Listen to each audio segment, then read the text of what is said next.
Hi, hello, good morning. My name is CA Vijit Sahu and I welcome you all to this revision lecture. तो भाई आज अपने revise करने वाले हैं new tax regime that is your default tax regime section number 115 BSc. भाई ये section number याद रखना पड़ेगा, बहुत सारे क्वेश्चंस में आप देखे होंगे ये सेक्शन नंबर भी कोट होता है 115 बीएससी। एप्लीकेबल किसको है भाई? ये individual, HUF, AOP, BOI and AJP, इनको ये एप्लीकेबल होने वाला है।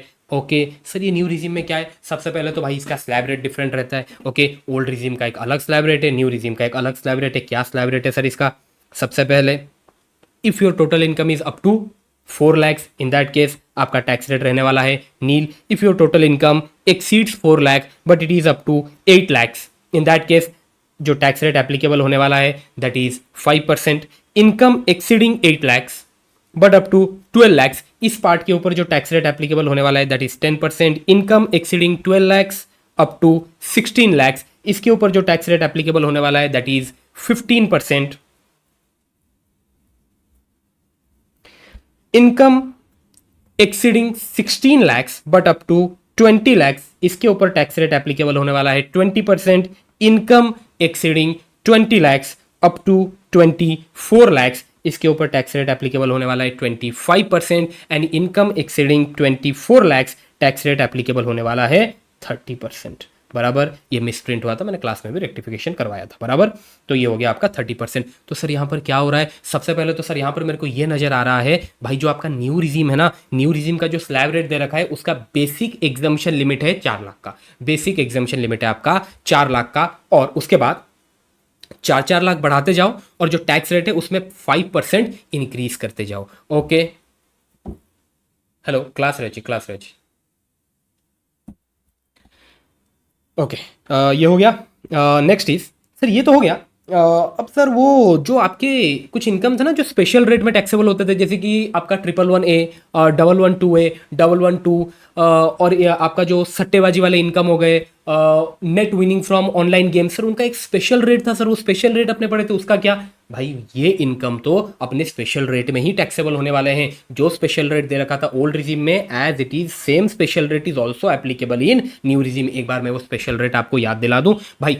111A का रेट दे रखा था 20%, और 112A का रेट दे रखा था 12.5%, एंड 112 का रेट है 12.5%। एंड जो आपका सट्टेबाजी वाला इनकम टैक्सेबल होता है 30% से। Net winning from online game, ये भी टैक्सेबल होता है 30% से। तो भाई ये इनकम तो स्पेशल रेट पे ही टैक्सेबल होने वाले हैं। ओके चलो, नेक्स्ट आता है भाई surcharge.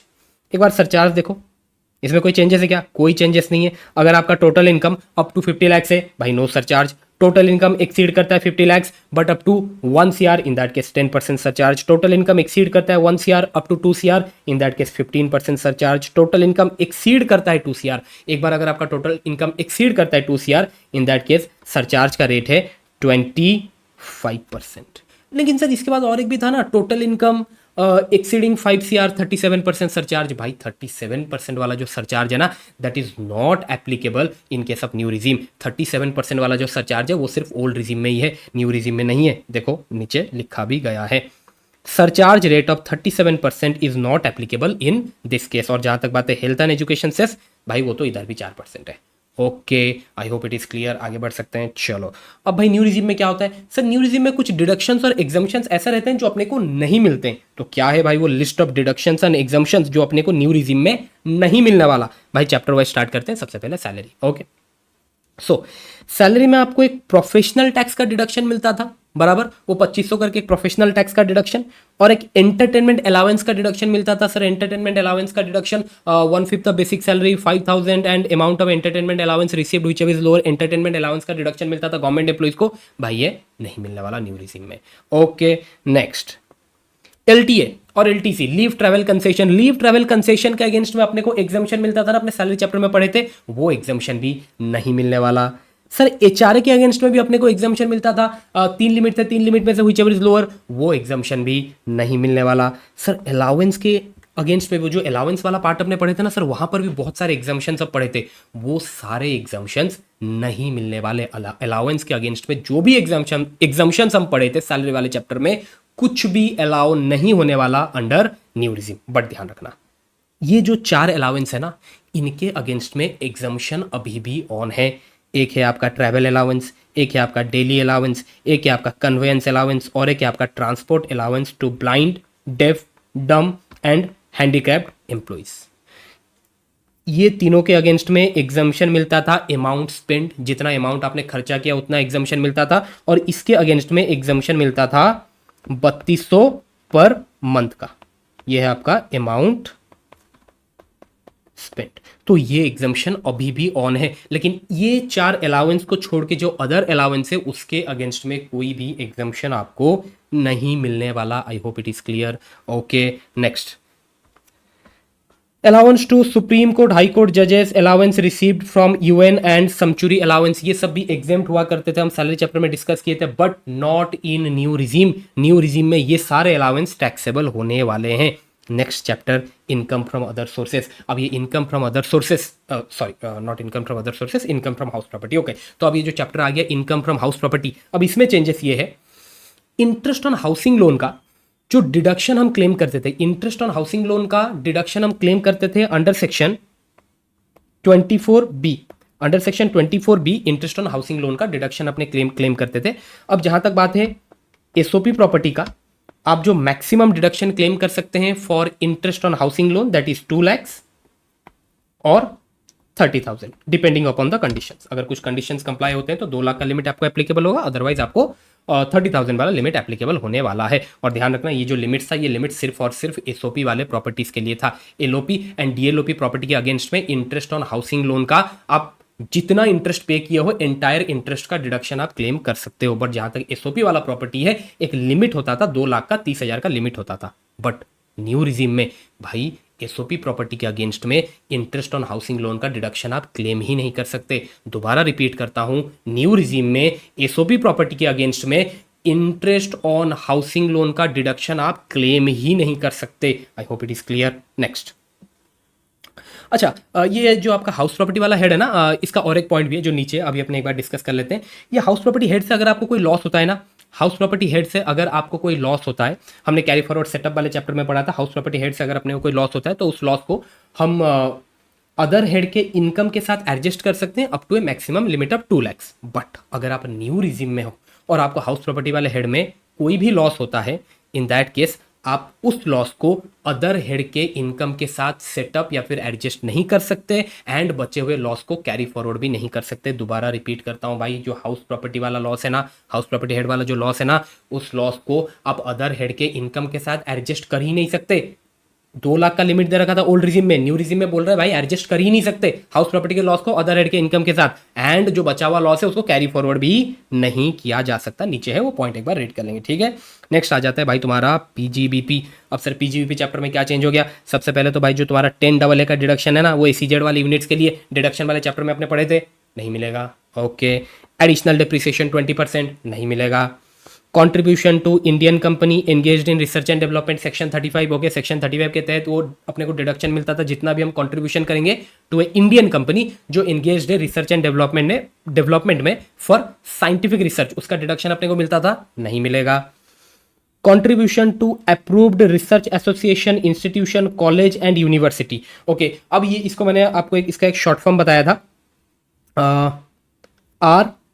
RICU, that is research association, institution, college, university, ये अप्रूव्ड होने चाहिए। इनको अगर आप कोई भी कंट्रीब्यूशन कर रहे हो, अच्छा यहाँ पर 2 पर्पस था, साइंटिफिक रिसर्च पर्पस के लिए भी कंट्रीब्यूशन हो सकता है, social and statistical research purpose के लिए भी कंट्रीब्यूशन हो सकता है। अगर आप कोई भी कंट्रीब्यूशन कर रहे हो टू RICU, उसका डिडक्शन आपको मिलता था, बट न्यू रिजीम में नहीं मिलने वाला है।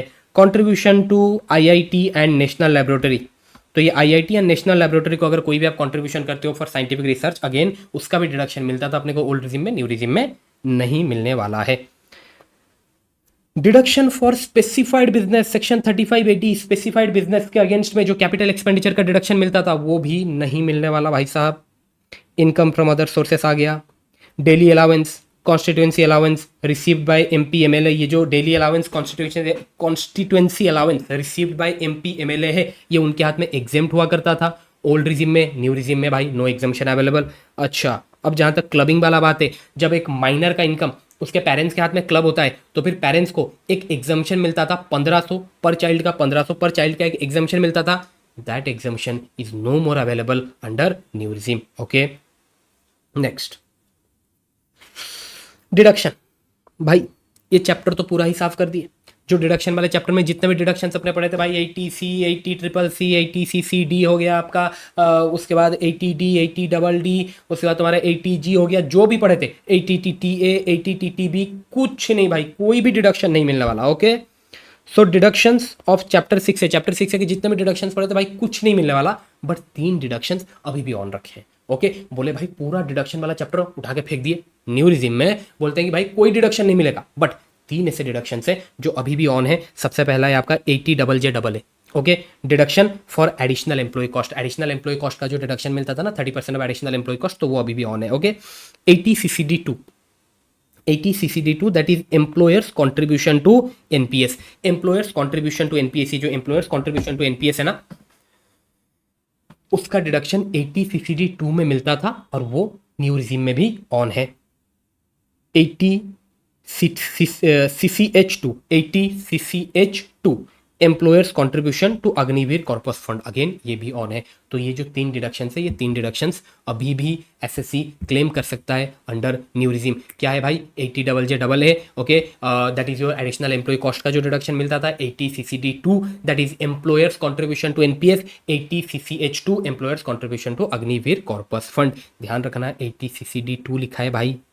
ओके, 80CCD1, 80CCD1B, ये दोनों न्यू रिजीम में अलाउड नहीं होंगे. 80CCD2 लिखा है मीन्स 80CCD2 ओनली. 80CCH2 लिखा है इट मीन्स 80CCH1 भी सर एक था ना, उसका भी डिडक्शन अलाउड नहीं होता है अंडर न्यू रिजीम. ओके, और जहां तक बात है ना 80CCD2 का, वहां पर है एम्प्लॉयर्स कॉन्ट्रीब्यूशन टू एनपीएस. इसका डिडक्शन एम्प्लॉय को मिलेगा. सबसे पहले तो employer's contribution to NPS will be considered as salary in the hand of employee. सबसे पहले तो भाई ये एम्प्लॉय के हाथ में सैलरी बन के एम्प्लॉय के हाथ में टैक्सेबल होगा, एंड इस एम्प्लॉयर्स कॉन्ट्रीब्यूशन टू एनपीएस का डिडक्शन एम्प्लॉय को मिलेगा अंडर 80CCD2.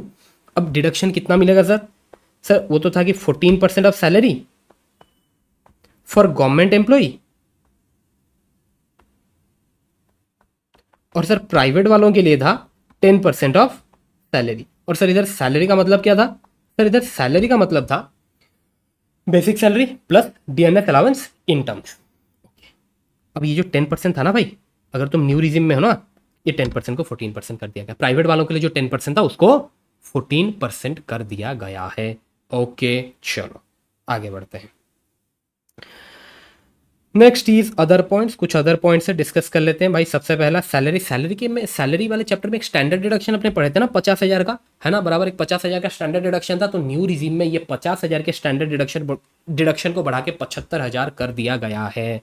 वाह सर, ऊपर तो जितने भी पढ़े थे सब कुछ नेगेटिव चेंजेस थे, बट ये एसएससी पॉइंट ऑफ व्यू से एक पॉजिटिव चेंजेस है. Okay, next deduction under family pension.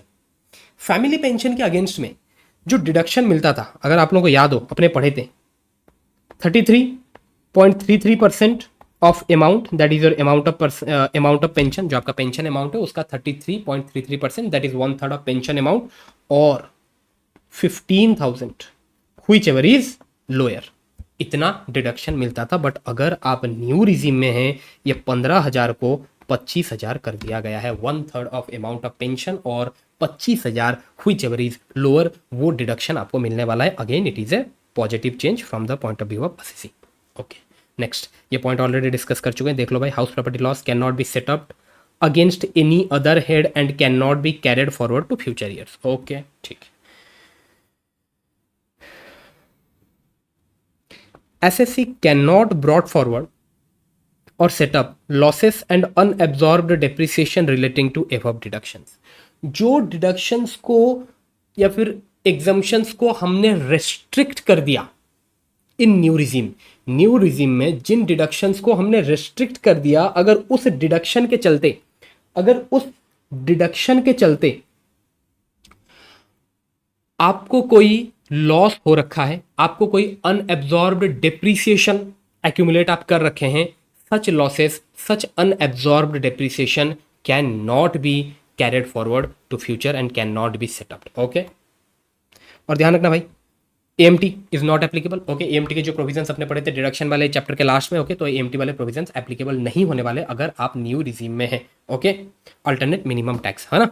चलो नेक्स्ट आ जाता है भाई तुम्हारा rebate under section 87A। Sir इधर रिबेट कितना मिलता है? सबसे पहले तो भाई अगर तुम्हें रिबेट चाहिए तुम्हें दो कंडीशंस कंप्लाई करना पड़ेगा। सबसे पहले तुम्हें रेसिडेंट इंडिविजुअल होना पड़ेगा and having total income up to 12 lakhs। In that case sir rebate कितना मिलेगा? एक तो टैक्स पेबल और एक है 60,000 which ever is lower. Okay okay, अब यहाँ पर ये जो रिबेट है ना, इस रिबेट में मार्जिनल रिलीफ का कॉन्सेप्ट एप्लीकेबल होता है। However rebate under section 87A for old regime, वहां पर मार्जिनल रिलीफ का कॉन्सेप्ट एप्लीकेबल नहीं था। ओके, अब सर मार्जिनल रिलीफ का मतलब क्या होता है? लेट्स सपोज भाई मेरा इनकम था 12 लाख, ओके, और कल को अगर ये बढ़ के 12,10,000 हो जाता है, ओके, तो क्या होगा? देखते हैं भाई क्या होगा। अच्छा, अगर ये 12 लाख है ना, तो फिर मेरा टैक्स आने वाला है as per the slab rate, मेरा टैक्स आने वाला है 60,000। मेरा टैक्स आएगा 60,000, बट इसके अगेंस्ट पे मेरे को रिबेट मिल जाएगा। मेरा total income up to 12 lakh से, मैं रेसिडेंट इंडिविजुअल हूँ, इन दैट केस मुझे मिल जाएगा रिबेट अंडर सेक्शन 87A, 60,000 का रिबेट मिल जाएगा एंड मेरा नेट टैक्स लाइबिलिटी 0 हो जाएगा। लेकिन अगर मेरा टोटल इनकम 12,10,000 है, इन that case what will be my tax liability? देखते हैं भाई। ये जो 10,000 है, 10,000 का तो निकाल देंगे 15%, और इधर ये तुम्हारा 60,000, तो ये हो जाएगा 61,500। क्या इसके अगेंस्ट में कोई रिबेट मिलेगा? कोई रिबेट नहीं मिलने वाला भाई। तो ये हो गया तुम्हारा 61,500 मुझे टैक्स पे करना है। 61,500 अभी तो मैं that is health and education से कंसिडर नहीं किया। चलो अब मुझे बताओ what is the increase in income? Sir income में कितना इंक्रीज हुआ है? सर इनकम में इंक्रीज हुआ है सिर्फ 10,000। What is the increase in tax? Sir tax में इंक्रीज हो गया 61,500। It means increase in tax exceeds increase in income. Okay, marginal relief जो सरचार्ज में पढ़े थे एक बार याद करो, increase in tax exceeds increase in income, तो बिल्कुल सर यहां पर मार्जिनल रिलीफ आएगा एंड मार्जिनल रिलीफ कितना आने वाला है? Increase in tax that is 61,500 less increase in income that is 10,000। तो यहाँ पर मार्जिनल रिलीफ आने वाला है 51,500। तो ये 51,500 का जो मार्जिनल रिलीफ है, इसको मुझे यहाँ से लेस करना है 51,500। Now my tax payable is 10,000। अब इसके साथ 4% हेल्थ एंड एजुकेशन सेस, भाई 4% हेल्थ एंड एजुकेशन सेस आ जाएगा, 400 रुपया आ जाएगा। तो ये 400 रुपया ऐड करके अब मुझे 10,400 रुपया पे करना है। आई होप ये मार्जिनल रिलीफ वाला कॉन्सेप्ट क्लियर हुआ। ओके, अच्छा यहाँ पर और एक पॉइंट भी था। ओल्ड रिजिम में जो अपने पढ़े थे ना, एक बार मैं वो डिस्कस कराता हूँ। ओल्ड रिजिम में 111 है, 112 है, 112 और एक है आपका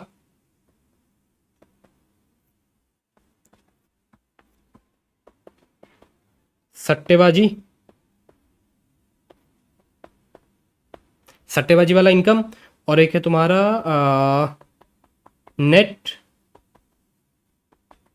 winning from online game. Okay, 87A rebate in old regime. Okay, अब ओल्ड रिजीम वाला जो 87 रिबेट है ना, इसके लिए अवेलेबल था, इसके लिए अवेलेबल नहीं था, इसके लिए अवेलेबल था, यहाँ पर अवेलेबल नहीं था, यहाँ पर अवेलेबल नहीं था। Okay, 87A rebate in new regime not available, not available, not available, not available, not available. I hope it is clear. Okay, चलो next option not to opt for 115 BSC, that is not to opt for new regime। भाई new regime का दूसरा ही नाम है आपका default tax regime। मतलब कल को जब आप अपना रिटर्न फाइल करने जाओगे ना, ऑटोमेटिकली तुम्हारा इनकम टैक्स रिटर्न का जो फॉर्म है वो कौन से रिजीम में होगा? वो न्यू रिजीम में होगा। ओके, तो अगर मेरे को ओल्ड रिजीम में जाना है, मैं कैसे जाऊं सर? उसके लिए सबसे पहले आपको ये बताना पड़ेगा क्या आपका पीजीबीपी इनकम है। आपका पीजीबीपी इनकम नहीं है, चलो well and good. If SSC doesn't have any PGBP income, in that case जब वो अपना रिटर्न फाइल करने जाएगा ना, उसका इनकम टैक्स फॉर्म तो न्यू रिजीम में होगा, default regime, default setting new regime. Okay, तो वो फॉर्म उसे पूछेगा कि भाई अभी तो तू न्यू रिजीम में है, क्या तुझे ओल्ड रिजीम में जाना है? क्या तुझे ओल्ड रिजीम में जाना है? तुम येस क्लिक करोगे और तुम ओल्ड रिजीम में चले जाओगे। It's that simple. ओके, इस साल हो गया, नेक्स्ट ईयर वो दोबारा अपना इनकम टैक्स रिटर्न फाइल करने आएगा, अगेन उसका फॉर्म न्यू रिजिम में ही होगा, उसे दोबारा पूछा जाएगा भाई तू न्यू रिजिम में है क्या, तू ओल्ड रिजिम में जाना चाहेगा, वो यस क्लिक करेगा और वो ओल्ड रिजिम में चला जाएगा। ओके, सो एसएससी जिसका पीजीबीपी इनकम नहीं है उसे हर साल पूछा जाएगा कि भाई तुझे ओल्ड रिजिम में जाना है क्या, फॉर्म तेरा न्यू रिजिम में है, डिफॉल्ट रिजिम में है, तेरे को ओल्ड रिजिम में जाना है क्या, यस क्लिक करेगा, वो ओल्ड रिजिम में चला जाएगा, दैट सिंपल।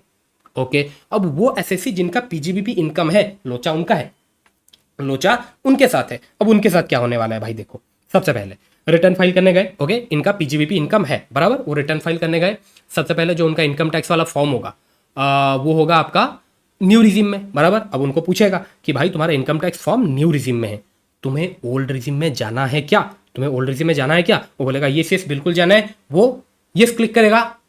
तो फिर उसको बोलेगा तो एक काम कर बेटा, अगर तेरे को ओल्ड रिजिम में जाना है ना, सबसे पहले 10 IEA फॉर्म फाइल करके आइए, मैंने क्लास में आपको बताया था 10 IEA फॉर्म फाइल करना पड़ेगा, 10 IEA।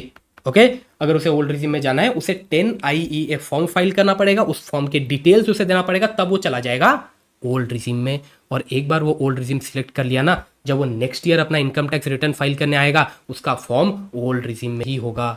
ओके, बट वो नेक्स्ट ईयर सोचता है नहीं यार ओल्ड रिजिम मेरे को इतना बेनिफिशियल नहीं लग रहा है, मुझे दोबारा न्यू रिजिम में जाना है। ओके ठीक है, तो उसे पूछा जाएगा भाई तू अभी ओल्ड रिजिम में है, तेरे को न्यू रिजिम में वापस जाना है क्या, वो क्लिक करेगा यस, तो भाई जाके दोबारा 10 IEA फाइल करके आ, दोबारा 10 IEA वो फाइल करेगा, अब वो ओल्ड रिजिम से न्यू रिजिम में चला जाएगा for the next year. Okay, अब एक बार वो न्यू रिजिम में आ गया एंड नेक्स्ट ईयर के बाद जो सब्सिक्वेंट ईयर्स आएंगे वो न्यू रिजिम में ही कंटिन्यू करेगा। अच्छा, तो सर एक पहले वो न्यू में था, ओल्ड में गया, अब वो ओल्ड से न्यू में आया, क्या वो दोबारा ओल्ड में जा सकता है? नहीं भाई, लॉक हो गया, अब न्यू रिजीम लॉक हो गया, जब तक उसका पीजीबीपी इनकम है उसे न्यू में ही रहना पड़ेगा, जब उसका पीजीबीपी इनकम नहीं रहेगा तब वो फिर दोबारा चेंज कर सकता है, बट जब तक उसका पीजीबीपी इनकम है न्यू रिजिम उसके लिए लॉक हो गया। It means SSC having PGBP income, उनके पास सिर्फ 2 बार ऑप्शन रहता है अपना रिजिम चेंज करने का, एक बार न्यू से ओल्ड, सेकंड ऑप्शन ओल्ड से न्यू, उसके बाद न्यू लॉक। ओके, अब एसएससी जिनका पीजीबीपी इनकम नहीं है उनको तो हर साल पूछा जाएगा भाई। ओके, उनके मजे हैं।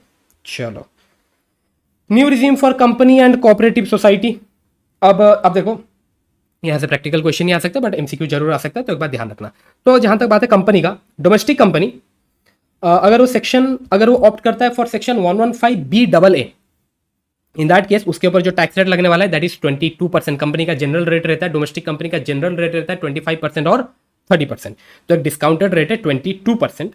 But domestic manufacturing company setup registered on or after 1 October 2019 and commenced manufacturing of article or thing before 31st March 2024, in that case वो ऑप्ट कर सकते हैं फॉर सेक्शन 115BAB और उनको एक एक्स्ट्रा डिस्काउंटेड रेट मिलेगा 15% का, और ये दोनों ही टैक्स रेट के साथ उनको एक मैंडेटरी सरचार्ज देना रहता है 10% का। जहां तक बात है डोमेस्टिक कंपनी का सरचार्ज जो अपने पढ़े थे चैप्टर 1 में, वो ये था कि अगर टोटल इनकम एक्सीड करता है 1 CR up to 10 CR 7%, total income exceeding 10 CR 12%। But यहां पर बोल रहा है भाई irrespective of amount of income तुम्हें मैंडेटरी सरचार्ज देना पड़ेगा 10%। ओके, जहां तक बात है कोऑपरेटिव सोसाइटीज का, रेसिडेंट कोऑपरेटिव सोसाइटीज जो ऑप्ट कर रहे हैं फॉर 115BAD उनके लिए टैक्स रेट रहने वाला है 22% of total income. Okay, manufacturing cooperative society resident in India setup and registered on or after 1 April 2023